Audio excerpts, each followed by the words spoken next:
नमस्कार, मी पंजाब डक. आज आहे 24 ऑगस्ट 2025 आणि आपण सांगितलं होतं की राज्यात सूर्यदर्शन होणार आहे. तर तसं झालं. तर आता परत एकदा मी काय करणार आहे की परत महाराष्ट्रातल्या शेतकऱ्याला अंदाज देणार आहे. शेतकऱ्याला सांगू इच्छितो की तुम्ही काय करा, आणखीन 24 ऑगस्ट आज 25, 26, 27 पर्यंत तुम्ही काय करा, आणखीन 4 दिवसामध्ये शेतीची कामे करून घ्या. पण राज्यातल्या सर्व शेतकऱ्याला सांगू इच्छितो की राज्यामध्ये 27 ऑगस्ट, 28 ऑगस्ट, 29 आणि 30च्या दरम्यान राज्यात सुरुवात सांगायची झाली तर 27 ऑगस्ट पासून घेऊ.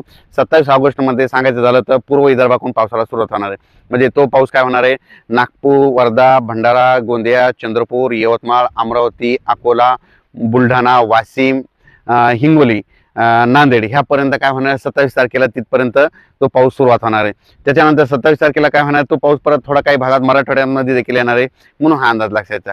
पण त्याच्यानंतर काय झालं की 28 तारखेला तुम्हाला सांगू इच्छितो की 28 तारखेला म्हणजे पूर्व विदर्भाचे 6 आणि पश्चिम विदर्भाचे 11 जिल्हे ते ओलांडून परत काय होणार आहे, मग नंतर ते पाऊस परभणी जिल्हा, नांदेड जिल्हा, हिंगोली जिल्हा, त्याच्यानंतर लातूर जिल्हा, बीड जिल्हा, धाराशिव, त्याच्यानंतर संभाजीनगर, त्याच्यानंतर बुलढाणा, इकडं जळगाव, त्याच्यानंतर इकडं सोलापूर तिथपर्यंत जाणार. म्हणजे 27-28 दरम्यान. आणि तसा तो पाऊस काय होणार आहे म्हणजे सांगली, सातारा, कोल्हापूर, अहिल्यानगर आणि त्याच्यानंतर नाशिक, धुळे, नंदुरबार, जळगाव आणि ह्या पट्ट्यामध्ये ते पट्ट्यापर्यंत जाणार आहे. म्हणजे हे म्हणजे 27 ऑगस्ट, 28 आणि 29च्या दरम्यान जवळपास म्हणजे पाऊस सगळीकडे म्हणजे पडणार. पण मागं जसं पडला तेवढं प्रमाण राहणार नाही, म्हणून अंदाज लक्षात. 30 ऑगस्टला काय होणार आहे की म्हणजे पूर्व विदर्भ म्हणजे नागपूर, वर्धा, भंडारा, गोंदिया, चंद्रपूर, यवतमाळ, वाशिम, हिंगोली, नांदेड, परभणी, त्याच्यानंतर लातूर, त्याच्यानंतर काय होणार आहे इकडं जालना, इकडं जालना, त्याच्यानंतर बुलढाणा, अमरावती, अकोला,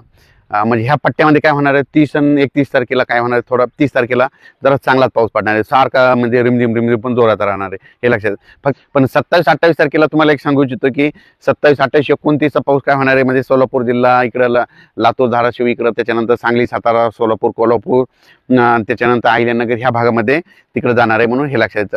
पण राज्यात सांगायचं झालं तर म्हणजे सगळ्यात जास्त पाऊस काय होणार आहे पूर्व विदर्भ, पश्चिम विदर्भ, त्याच्यानंतर मराठवाड्याच्या काही जिल्ह्यामध्ये जरा जास्त राहणार आहे, म्हणून हा अंदाज लक्षात. ज्या शेतकऱ्यांची फवारणीची कामे असतील तर फवारणी करून घ्या, खतं घालायचे तर खतं घालून घ्या. त्याच्यानंतर काय होणार आहे आणि सगळ्यात महत्त्वाचं म्हणजे आपलं त्याच्यानंतर कोल्हापूरवाले, त्याच्यानंतर पुणे, त्याच्यानंतर सांगली, त्या शेतकऱ्यासाठी आनंदाची बातमी. कारण की काय झालं तिकडं म्हणजे एवढा काही मोठा पाऊस येणार नाही, पूर परिस्थिती काही निर्माण होणार नाही.